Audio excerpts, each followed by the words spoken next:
नमस्कार, मैं हूं अनीता सिंह। आप देख रहे हैं खबर हिंदुस्तान। वक्त हो गया है आज की बड़ी खबरों का। भारतीय नागरिकों को लेकर रोमानिया से रवाना हुई 5वीं उड़ान। रूस के हमले के बाद यूक्रेन में फंसे भारतीयों को निकालने का काम तेजी से चल रहा है। भारतीयों को वापस लाने के लिए पोलैंड सीमा पर भारतीय दूतावास की ओर से 10 बसें लगाई गईं। वहीं विदेश मंत्री एस जयशंकर ने ट्वीट कर बताया कि 249 भारतीय नागरिकों को लेकर बुखारेस्ट से 5वीं उड़ान दिल्ली के लिए रवाना हुई है। प्रधानमंत्री मोदी ने भी यूक्रेन संकट पर एक उच्च स्तरीय बैठक की। इसमें उन्होंने भारतीय छात्रों की सुरक्षा निकासी सुनिश्चित करने को कहा। अधर में पड़ी देश के 3.5 लाख गांवों को हाई स्पीड इंटरनेट से जोड़ने की योजना। भारत में 3.6 लाख गांवों को हाई स्पीड इंटरनेट से जोड़ने की योजना अधर में पड़ गई है। भारत ब्रॉडबैंड निगम लिमिटेड ने योजना से जुड़े 19,000 करोड़ रुपए के टेंडर को रद्द कर दिया है। ऐसी स्थिति में गांव में हाई स्पीड इंटरनेट पहुंचाने के लिए सरकार को नए सिरे से पूरी कवायद शुरू करनी होगी। सार्वजनिक क्षेत्र की कंपनी BBNL ने 16 राज्यों के 3.6 लाख गांवों को ऑप्टिकल फाइबर आधारित हाई स्पीड ब्रॉडबैंड नेटवर्क से जोड़ने के लिए जारी 19,000 करोड़ रुपए की निविदा रद्द कर दी है। इसकी बड़ी वजह यह है कि उसे योग्य बोलीदाता नहीं मिले।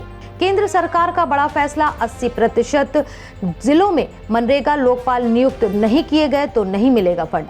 केंद्र सरकार अगले वित्त वर्ष से महात्मा गांधी राष्ट्रीय ग्रामीण रोजगार गारंटी योजना के लिए उन राज्यों को धनराशि नहीं देगी जिनके योजना के अमल वाले 80% जिलों में मनरेगा लोकपाल नियुक्त नहीं है। केंद्रीय ग्रामीण विकास सचिव नागेंद्र नाथ सिन्हा ने रविवार को यह जानकारी दी।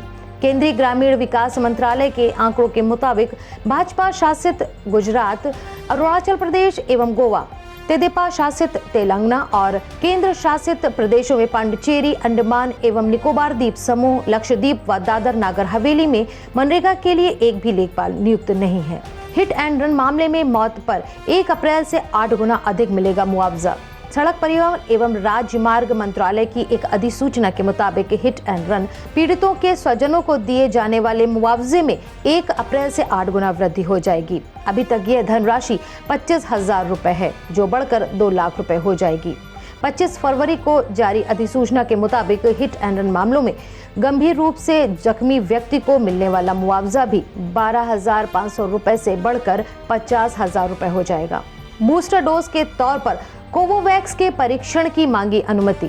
सीरम इंस्टीट्यूट ऑफ इंडिया ने देश के दवा नियामक से अपनी कोरोना रोधी वैक्सीन कोवोवैक्स का वयस्कों के लिए बूस्टर डोज के तौर पर तीसरे चरण की मंजूरी मांगी है।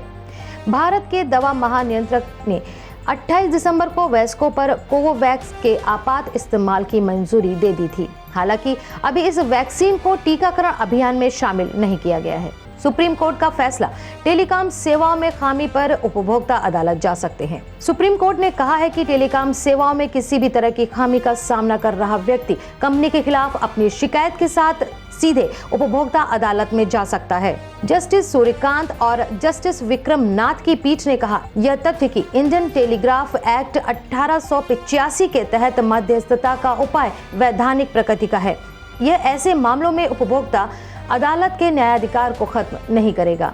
यूक्रेन से भारतीय छात्रों को लेकर दिल्ली पहुंचा विशेष विमान। रूसी सेना के हमले के कारण यूक्रेन में स्थिति लगातार बिगड़ती जा रही है। भारत सरकार भी यहां फंसे अपने नागरिकों को निकालने के लिए लगातार कोशिश कर रही है। इस बीच यूक्रेन से भारतीय छात्रों को लेकर एक विशेष विमान दिल्ली एयरपोर्ट पहुंचा है।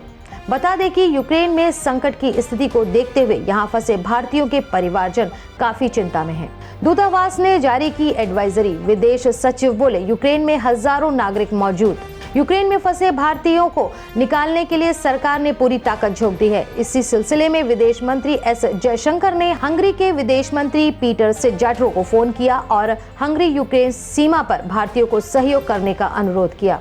विदेश मंत्रालय की ओर से साझा की गई जानकारी के मुताबिक विदेश मंत्री एस जयशंकर ने यूक्रेन मोल्दोवा सीमा पर भारतीय नागरिकों को दाखिल होने में मदद के लिए मोल्दोवा के विदेश मंत्री निकू पोपेस्कू से भी फोन पर बात की। सीएम भूपेश बघेल ने की केंद्र सरकार से अपील। आज यूक्रेन और रूस के युद्ध का चौथा दिन है। यूक्रेन के हालात दिन ब दिन बिगड़ते जा रहे हैं।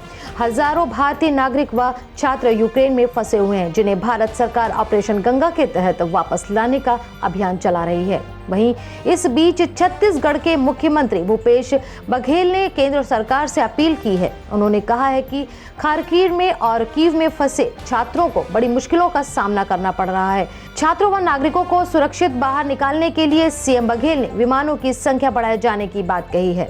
राष्ट्रपति रामनाथ कोविंद ने की हाथी की सवारी। राष्ट्रपति रामनाथ कोविंद अपने परिवार के साथ असम की 3 दिवसीय यात्रा पर है। यहाँ वे कई कार्यक्रमों में हिस्सा लेने वाले हैं। इसी बीच आज उन्होंने असम के कंजीरंगा राष्ट्रीय उद्यान में हाथी की सवारी भी की। वे अपने परिवार के साथ हाथी पर बैठे हुए देखे गए। बता दें कि राष्ट्रपति रामनाथ कोविंद और उनके परिवार के सदस्य कल ही यूनेस्को की विश्व धरोहर स्थल की यात्रा के लिए हेलीकॉप्टर से कंजीरंगा राष्ट्रीय उद्यान पहुंचे थे। तो ये थी अब तक की खबरें। आगे की अपडेट्स के लिए बने रहिए, देखते रहिए हमारे साथ खबर हिंदुस्तान।